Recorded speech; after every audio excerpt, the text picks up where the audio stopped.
Kamusta? Ako si Shyla. Ang kwento natin ngayon ay may pamagat na asubitay. Matututunan natin sa anime na to na hindi masamang magsaya paminsan-minsan, wag lang tayong susobra. Simulan na natin. Umpisa ang kwento sa isang lalaking naglalakad habang nagagandahan sa paligid dahil sa pagsapit ng panahon ng tagsibol, siya si Shinichi. Sore eyes? Nothing says spring quite like this. Sabay may lumapit sa kanya na isang babae na ang pangalan ay Uzaki. Na naalala naman niya ang mukha nito na dati niya palang kamag-aral noong high school pa lamang siya. Maya-maya ay natanong ni Uzaki si Shinichi kung sumasali pa ito sa swimming competition. Dahil isa ito sa magaling na atleta noong high school sila. Sabay sinabi naman ni Shinichi na hindi na siya sumasali dahil wala namang club ng swimming sa college na pinapasukan nila. Pero hindi lang iyon ang napansin ni Uzaki dahil naobserbahan niya na tamad na ito at parang walang inspiration mula pa noong last year pa. Kaya naisip niya na dapat ay may gawin siya. Hanggang sa isang araw ay naisipan niya na guluhin ito kaya binangga niya ito. Well, I called you over and over, but Inumpisahan niyang tanungin kung saan ang mga paborito nitong puntahan para ayain itong lumabas ngunit panay lang ang pagtanggi nito sa lahat ng tanong niya. Kaya naisipan niyang magingay at sinabing tinatrato mo ako ng ganito kahit ginagawa ko naman ang lahat. Nataranta naman si Shinichi rito dahil iba ang pagkakaintindi ng mga tao sa paligid at nakulitan hanggang sa pumayag na lang siya. Nagpunta sila sa mall dahil sinabi ni Shinichi na palagi siya nanonood ng sine pero pinagtawanan siya ni Uzaki habang sinasabi ang solo movie. up there with going solo at a Nagpaka-matured naman si Shinichi na sinabing hindi dapat gina-judge ang isang tao base sa standard mo. Pero wa-effect ito dahil inasar lang siya ulit ni Uzaki. Kaya napisil niya na lamang ang ilong nito dahil sa gigil. Maya-maya ay parang naawa siya kay Uzaki dahil sa sobrang pamumula ng ilong nito at bilang bawi ay sinabi niyang ililibre niya na lamang ito na labis na kinatuwa ni Uzaki. Ginamit na niya ang naipon niyang points para sa panlilibre rito. Ngunit nagbago ang isip ni Uzaki at sinabing hindi na lang pala, asar talo siya dito dahil nasayang ang naipon niyang points. Nag-aya naman si Uzaki sa gadget store. Pagpasok ay umupo sila sa isang high-tech na sofa. Dito ay nailang si Shinichi dahil sa reaksyon na ginagawa ni Uzaki. No, sorry. I gotta make noise when it's good. Kaya nasabi niya na umalis na tayo rito. Maya-maya ay ibang high-tech na gamit naman ang nagpailang sa kanya. Sumunod naman ang VR. Nagandahan si Uzaki dito at talagang nadala sa laro. Pero noong si Shinichi naman ang sumubok nito ay talagang natakot siya at naging mapanglamas ang kamay. Sumunod ay sumubok siya ng pagpalo ng baseball bat habang patuloy ang pang-aalaska ni Uzaki. Noong siya naman ang sumubok ay nabalian ng likod ito, sabay isinisi pa kay Shinichi dahil ginaya niya lamang raw ang pangit na pagpalo nito. Kinagabihan ay nagpunta sila sa isang restaurant para kumain. Pinapangaralan siya ni Shinichi sa mga nangyari kanina. Pero wapakel si Uzaki rito at patuloy lamang ang pagkain hanggang sa naubusan siya ng pagkain nito. Napagkamalan pa silang magkasintahan dahil sa pag-aasaran nila. Sa tuwa ng manong sa kanila ay nagbigay ito ng bonus ngunit pati ito ay naubos rin.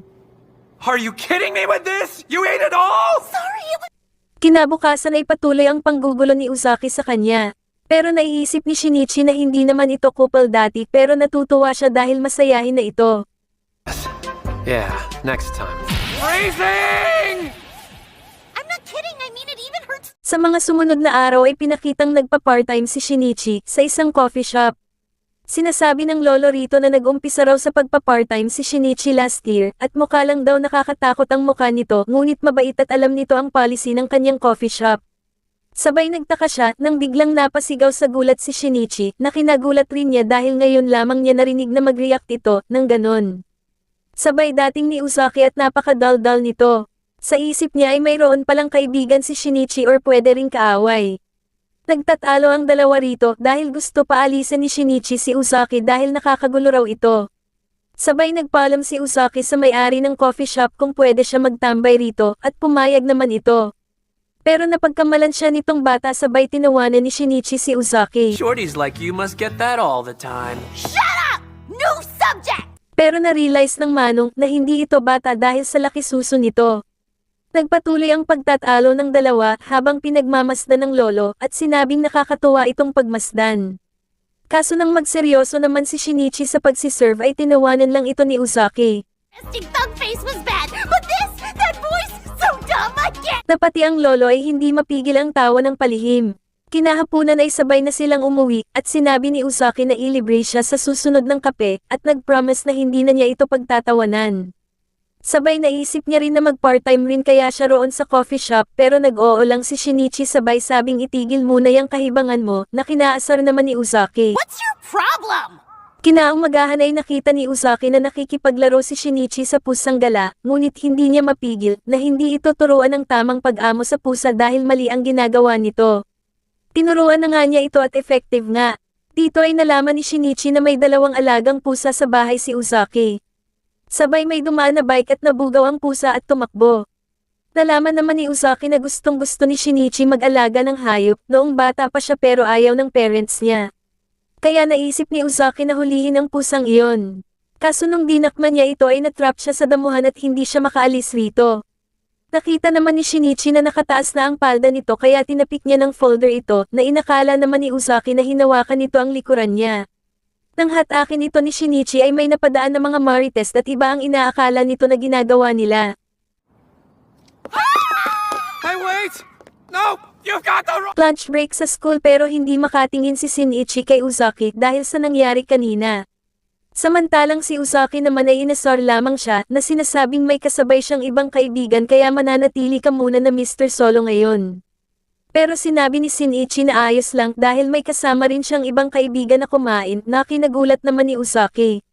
Kahit nakaupo na sila malayo sa isa't isa, ay patuloy ang pangkukupal nito sa kanya. Hanggang sa napag-alitan ito ng matanda na katabi niya dahil sa sobrang batak nito. Maya-maya ay pumasok na siya sa coffee shop at dahil introvert siya ay gusto niya ang katahimikan rito nang biglang dating naman ni Usaki.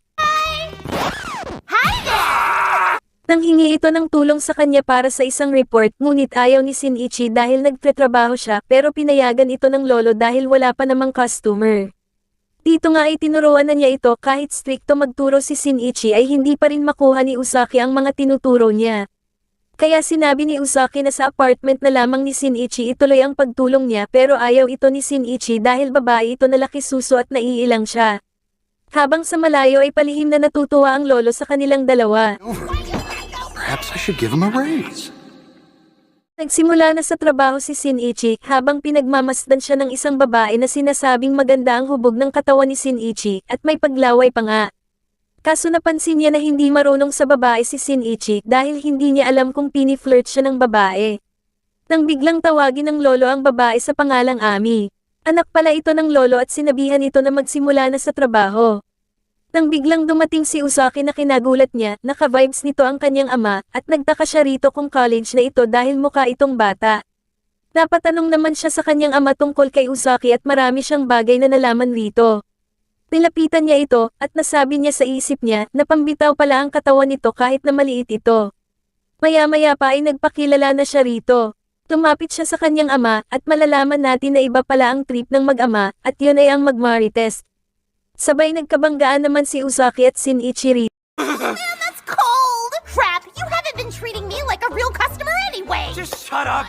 Kinabukasan ay wala si Shinichi pagdalaw ni Usaki dahil nabalitaan ni Usaki rito na hindi pala ito nakapasok dahil matindi ang sipon nito habang nagtataka naman ang dalawa kung bakit makunat si Usaki at hindi nagkasipon. Pinakita naman si Shinichi na masama ang pakiramdam nang biglang may nag-doorbell ng sunod-sunod na napilitan siyang buksan ito. Nagulat si Shinichi nang makitang si Usaki ito, sabay nawalan siya ng malay. At talagang magulo si Usaki pero inasikaso naman siya nito. At agad na namalengke para gumawa ng lugaw, nang tikman ito ni Shinichi ay okay naman raw ito na kinatuwa niya, kaso sinabi nito na wala siyang panlasa. Kaya hindi talaga nito malalaman kung masarap ito kaya baka lang. Patuloy na nga siyang inasikaso ni Usaki, sinabi nito na tahimik lang siyang maglalaro habang binabantayan siya nito, at nagpasalamat naman siya rito. Pero maya-maya ay maingay na to, dahil palaging talo sa larong video game. There's dude! His shields explode when I hit him with my blade! Kinabukasan pagpasok ay nasalubong ni Ami si Shinichi, inimbitahan sila ni Ami sa isang restaurant na sinabing ililibre sila nito. Pagdating sa restaurant ay 4 sila kasama ang lolo, at talagang batak si Usaki rito na kinatuwa naman ng 2 marites. Maya-maya nagpaalam si Usaki para magbanyo, sabay tanong naman ng lolo kay Shinichi kung anong meron sa kanila ni Usaki kung bakit ayaw mo itong papuntahin sa apartment mo. Pero sa isip ni Shinichi, ay may hinala siya na si lolo ang nagsabi ng address niya kay Usaki. Sinagot niya naman ito ng babae kasi si Usaki at baka mapag-usapan sila ng ibang tao sa paligid. Nang tawagin ni Shinichi si Ami ay napansin ni Usaki kung bakit ito ay tinatawag niya sa pangalan samantalang siya ay hindi. At nagselos ito habang ginawa silang sine ng dalawang marites. Niyaya siya ni Usaki na makipagkita sa isang lugar at napapaisip naman si Shinichi tungkol rito. Sabay dating ni Usaki na hinipnotize siya gamit ang yen, natatangahan siya rito pero sinakian niya na lang dahil naalala niya yung ginawang pagtulong nito sa kanya noong may sakit siya. Pinapasabi sa kanya ni Usaki ang first name niya at medyo nahihiya na nga siya rito dahil pinagtitinginan ng mga tao. Ngunit nagtodo na si Usaki dahil nagpapalibre na ito kaya hindi na niya natiis ang pagpapanggap. Sinabi ni Usaki na bakit si Ami ay tinatawag niya sa first name samantalang siya ay hindi. Sinabi naman ni Shinichi na hindi talaga siya comfortable na tawagin sa first name ang isang babae, ginawa niya lamang iyon dahil sa sinabi nito na yun na lang ang itawag sa kanya bilang mag-workmate. Sabay nag-apologize, okay naman si Usaki rito pero noong subukan ni Shinichi ang hipnotismo rito ay tumalab ito at nataranta siya. How do I fix her? Come on, it's gotta be. Inaya ng matanda si Shinichi na lumabas gaya ng pagpunta sa beach, sauna or sa kahit anong lugar na nakaka-relax. Sinabihan naman siya ni Ami na dapat bigyan ng importansya ang mga ganong bagay, hindi lang puro trabaho. Ngunit pagdating sa bahay, ay sinasabi sa isip ni Shinichi na okay na siya sa pagtambay sa bahay at maglaro ng video games at kaya niya raw gawin ito sa loob ng 72 hours ng straight. Pero maya-maya ay parang may naramdaman siya na may manggugulo ulit sa kanya. At dito nga ay dumating na si Usaki, sinabi nito na baka raw sayangin niya ang buong holiday season sa pagtambay sa bahay at paglalaro ng mag-isa ng video game. Kaya naisipan niyang magpunta, dito nga ay inaya siya ni Usaki na maglaro ng Doraemon Go, same lang ito ng Pokemon Go. Una ay pakipot pa si Shinichi pero dahil makulat si Usaki ay sa huli ay napapayag rin ito. Sa kalagitnaan ng paglalaro ay sumakit ang mata ni Shinichi kaya naisipan ni Usaki na magpunta sila sa tindahan ng salamin. Pagdating roon ay nakita nila si Ami na namimili rin, sinabi ni Usaki na total andyan na si Ami, ay bakit hindi na lang tayo magpa-assist sa kanya, sa pagpili ng magandang salamin. Sakto naman na marami palang alam si Ami tungkol sa iba't ibang uri ng salamin. Ang hinahanap ni Shinichi ay ang good for gaming, kaso pinagtripan lang siya ni Usaki habang pinagtatawanan.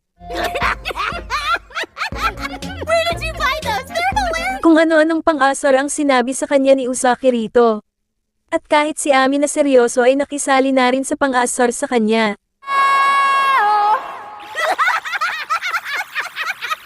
Kaya nang si Usaki naman ang pumili ng salamin, ay inasar niya rin ito. As it does, you got that? Well, you're the one who's always angry for Dito nga ay napabulong na lang ang sales lady kung okay pa ba sila dahil sa brutal na laitan.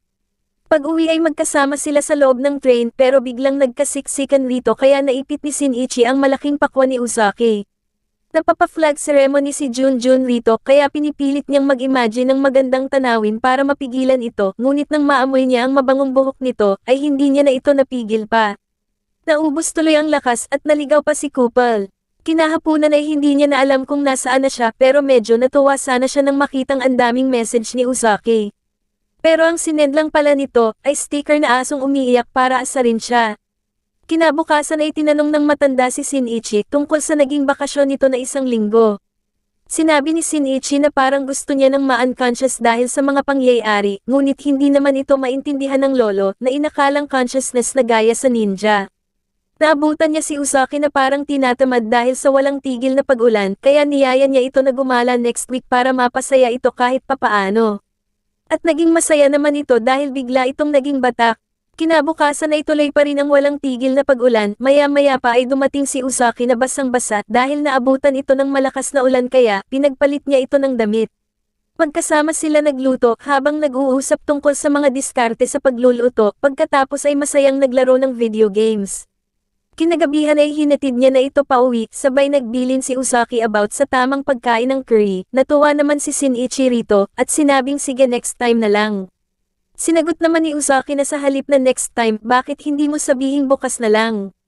Sinabi naman ni Shinichi na Diyos lang ang nakakaalam kung anong mangyayari bukas. Ngunit nang papasok na sa terminal si Usaki, ay naiwan pala nito ang train pass niya sa apartment ni Shinichi, hindi naman nagalit si Shinichi rito. Pinapakita rito na hindi nakakapagod maglakad kung enjoy ka sa kasama mo. Pinakitang naglalakad si Shinichi nang biglang dumating si Uzaki at nag-usap sila tungkol sa larong Minecraft. At gusto ni Uzaki na makabuo ng isang tower kaya gusto nito pumunta sa apartment ni Shinichi para makalaro nito. Sinabi naman ni Shinichi na creepy ang tower na iyon. Na naginip si Shinichi na may ililigtas siyang pusa kaso siya ang nahulog. No! Sabay nagising siya sa classroom at pagtingin niya sa paligid ay ang nakakita ng nakakatawa niyang reaksyon ay si Uzaki kaya tinukso siya nito dahil rito. Kaya pala siya na naginip ng ganun ay dahil sa kasalukuyang topic ng teacher. Nag-break time na sila at habang pababa ng hagdan si Uzaki ay nadulas ito na nasalo naman ni Shinichi at siya naman ang tinakot nito para gantihan. Takot naman si Uzaki dahil rito. Pinakita na may best friend pala si Shinichi na pinakilalang si Sakaki. Tinanong ni Sakaki kung anong pinagkaabalahan niya noong holiday, ngunit wala siyang masyadong masagot dito dahil puro si Uzaki lang ang naalala niya dahil ito lang ang palagi niyang kasama. Nagalit naman rito si Sakaki dahil concern ito kay Shinichi at sinabing palagi ka na lamang ganyan at bakit ba pinipili mong gawing boring ang buhay mo. Gusto ni Sakaki na magka-girlfriend na si Shinichi, sabay dating ni Uzaki na napansin niyang parang nabubuhayan si Shinichi kapag kausap ito. Pagkaalis ni Uzaki ay tinukso niya si Shinichi na may gusto kay Uzaki, maya-maya ay nilapitan ni Sakaki ang dalawa na busy sa paglalaro ng game console, sabay tinanong niya kung ano ang status nilang dalawa. Na parang nirereto nito ang dalawa sa isa't isa pero nailang silang dalawa na sinabi na magkaibigan lang sila. Dito ay nagpaalam ang dalawa at sinabing bibili lang sila ng ice cream, sabay lumapit si Ami sa kanya, na napansin pala nito ang gusto niyang gawin. At gusto naman ni Sakaki na makipagtulungan kay Ami tungkol rito. Ngunit tinutulan ito ni Ami dahil siya nga ay hanggang marites lang at gusto niya na magkatuluyan ang dalawa ng organic. Bumalik ang kwento kina Shinichi at Uzaki, masarap ang kain ng chocolate nito, nang biglang sabihin ni Shinichi na ayaw niya ng mint chocolate dahil parang toothpaste lang ang lasa. Kinagalit naman ni Uzaki ito dahil parang sinisira nito sa kanyang isip ang lasa ng tsokolate, at nagmala abogado ito para sa lasa nito na kinabilib naman ng tao sa paligid. Wala nang naribat si Shinichi sa ganda ng talumpati nito, nagpaliwanag naman si Shinichi kung bakit ayaw niya ng mint chocolate. Na tumutukoy pa rin sa lasa ng toothpaste ang paliwanag niya na labis na pinagtalunan ulit nila. Kaya pinilit siya tumikim nito ni Uzaki, ngunit naisip ni Shinichi na sinipsipan na ito ni Uzaki pero kung tatanggi siya ay mag-iiskandalo na naman ito. Kaya napilitan siya tikman ito.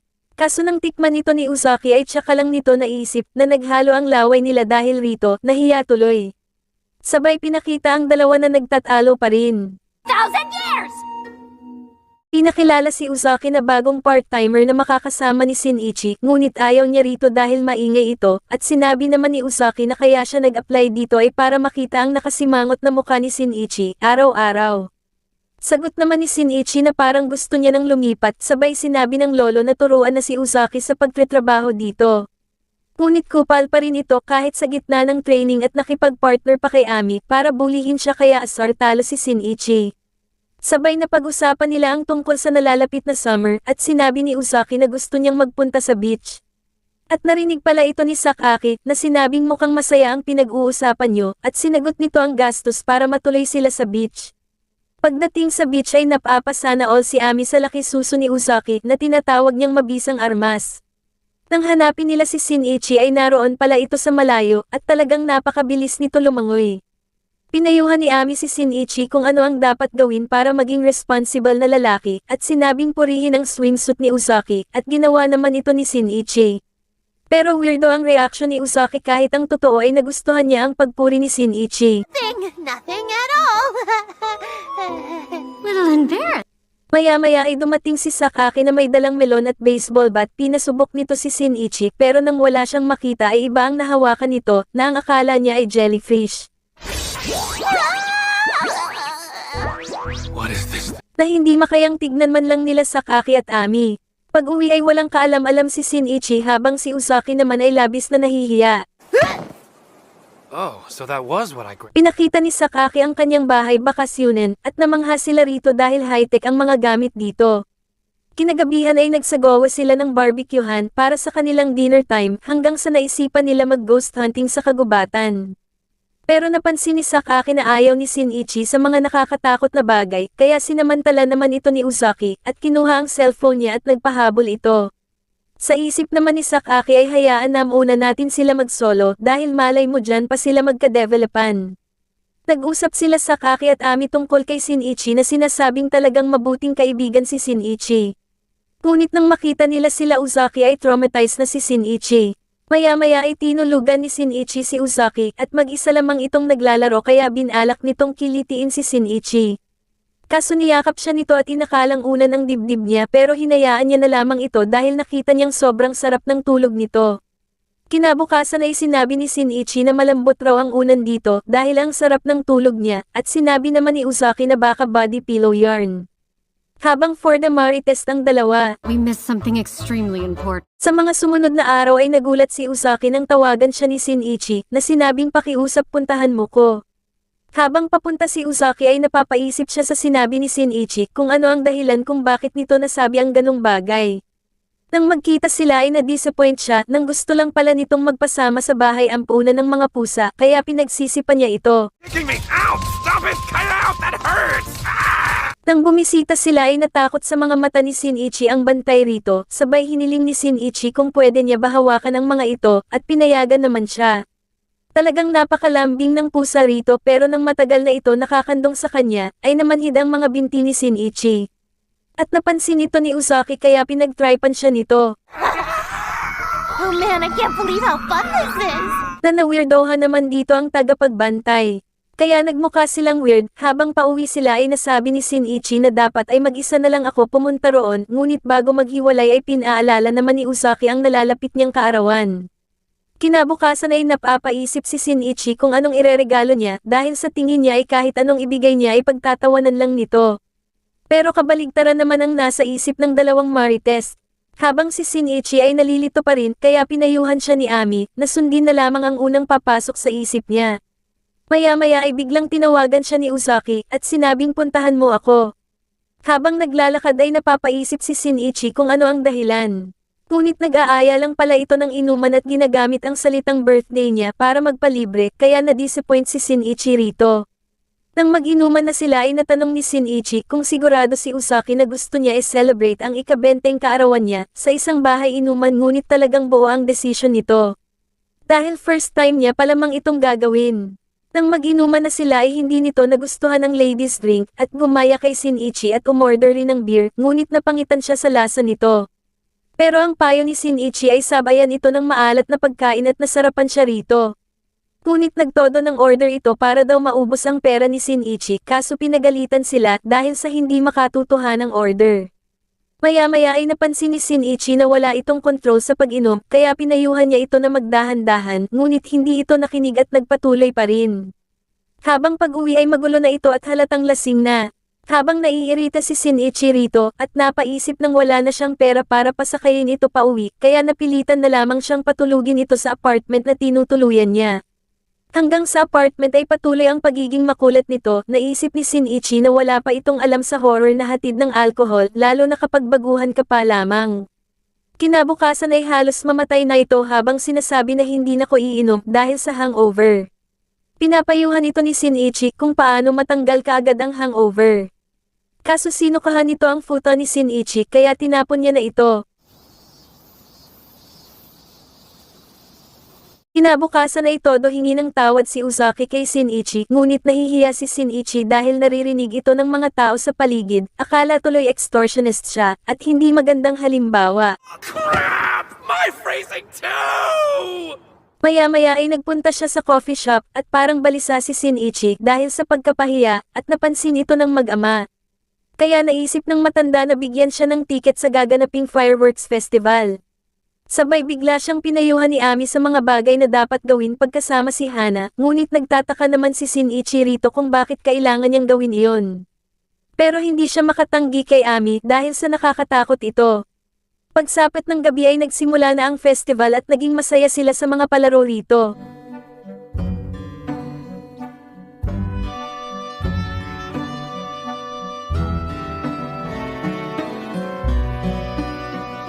Habang naalala ni Shinichi ang dating Hana na nakasama niya rin sa festival, bigla naman naalala ni Shinichi ang payo ni Ami, at naisip niyang sundin ito at pinagpupuri ang lahat kay Usaki.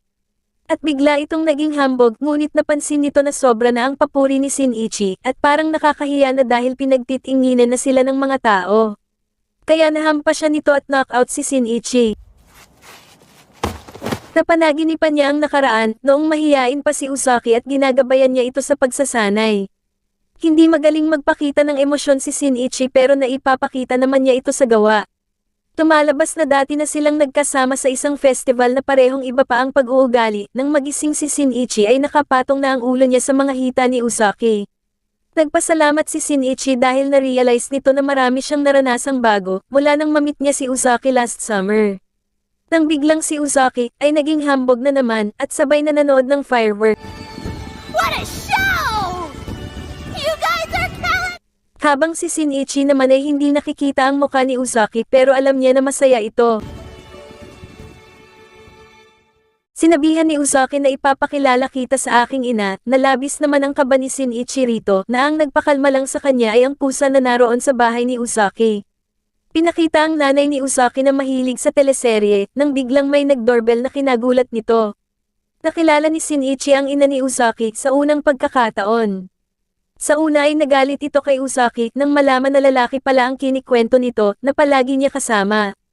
Pero napalagay rin ito nang makitang mabait naman si Shinichi. Ngunit na misinterpret ng ina ni Usaki ang galawan ni Shinichi na inakalang interesado ito sa kanya. Pero ang totoong gusto lamang ni Shinichi ay ang pusa na nakakalaong rito. Maya-maya ay nagpunta ang nanay ni Usaki sa coffee shop para bisitahin ang anak niya rito. Dito ay nalaman rin ng nanay ni Usaki na dito rin nagtratrabaho si Shinichi. Maya-maya ay nagpunta sa isang kwarto sila Shinichi at Usaki para kilatisin ang binhi ng kape at nag-usap tungkol rito. Nang biglang lumapit sa labas ng pinto ang nanay ni Usaki at nakinig ito sa usapan nila, ngunit mas lalong lumala ang hindi pagkakaunawaan. Maya-maya ay nagkaroon ng pagtatalo sina Usaki at Shinichi at nasabi ni Shinichi na ibang-iba ang anak sa mahinhin na nanay at nagselos rito si Usaki. Pag-uwi ng bahay ay nagtaka ang nanay niya na palaging nakatitig sa kanya si Usaki. Kinabukasan ay iba na ang kilos ni Usaki na parang ginagaya ang kanyang ina na labis na kinatorete ni Shinichi. Hey, you told me to mind my manners, right? And today. What's all this fake polite crap? Go back to your usual screwing around! Nauwi ito sa pagtatalo nang bigla silang bigyan ng batang customer ng ticket dahil inakala nitong depressed sila. Noong ginamit nila ang ticket ay nanalo sila sa isang libreng paglalakbay papuntang Tottori. You didn't even let me finish my sentence! Nabukasan ay na-curious sila kung anong klaseng lugar ang tinatawag na Tottori. At nagpunta na nga sila Usaki at Shinichi sa airport malapit sa Tottori nang bigla nilang nakasalubong si Ami at Sakaki. Dad wanted me to take a summer break. And then... Nasakay sa isang kotse at hinatid sila nito nang hindi nila alam na plano talaga ito ng dalawa upang ang kanilang relasyon ay mapunta sa next level. Another purpose. That's right. Hana and Sakurai vacationing alone. Nag-ikot-ikot sila rito habang nagpapaligsahan. You know that a contest begins way before it starts. Catch up. At nasalubong nila ang dalawang mag-asawa sa daan at na-cringe sila rito at gumawa ng paraan para makaiwas. Pinagtripan siya ni Usaki nang kagatan nito ang hawak ni Shinichi na tinapay, sabay kinagatan ito ni Shinichi at magkasabay nilang na-realize na para na silang isa sa magkasintahan na naghaati sa pagkain gaya ng iba. Pagdating nila sa Hakoto Shrine ay nalaman nila kina Ami at Sakaki kung ano talaga ang lugar na Tottori. At ito ay para talaga sa mga magkasintahan or mag-asawa na labis nilang hindi ikinatuwa.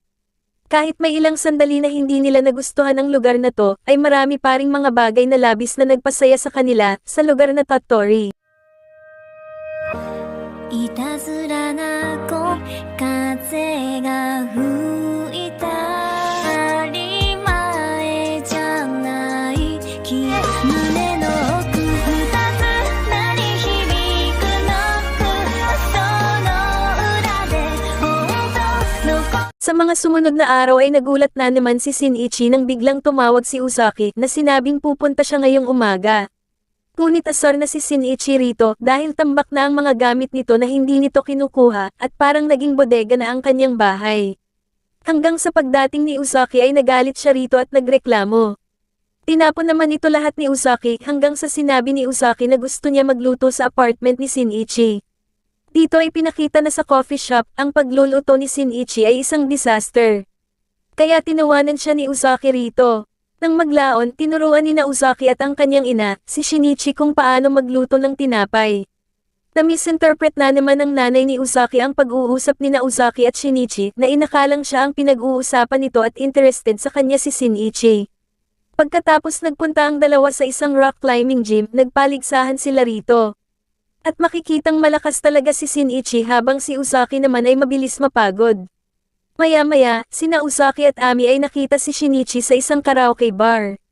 At inasar nila ito at pinagtawanan dahil mag-isa lamang ito na nagkakaraoke, maya-maya ay nag-costume pa ang dalawa, at dahil medyo nakainom si Ami, naging mapang-akit ito na kinailang naman ni Shinichi. Kinabukasan, ay nagpakita si Usaki sa apartment ni Shinichi at parang malungkot ito, at sinabi kay Shinichi na hindi na siya makakasama rito.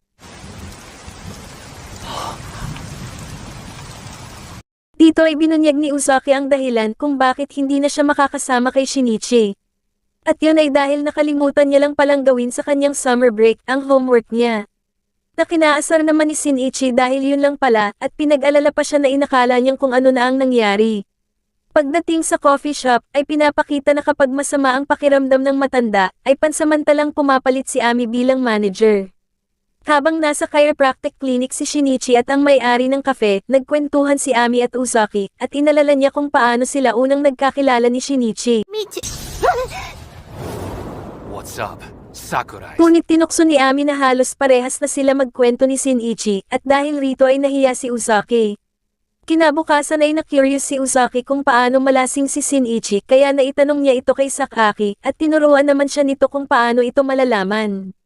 Dito nga ay tinuruan ni Sakaki ng plano kung paano lasingin si Shinichi na sinunod naman ni Usaki. Put out spicy snacks. Nang malasing sila ay dumating si Sakaki at inayos ang mahihigaan nila. Kinaumagahan, napagtanto nilang sa iisang futon sila natulog. Sa cafe, nahihirapan silang alalahanin ang nangyari. Sa pagtatapos ng summer break, bumalik sina Usaki at Shinichi sa campus at mula rito ay palagi na silang magkasama tuwing mag-hangout sila. Oh, Uzuki. Morning. So, you made it on campus. Kidding me with this smug crap? You know what you are!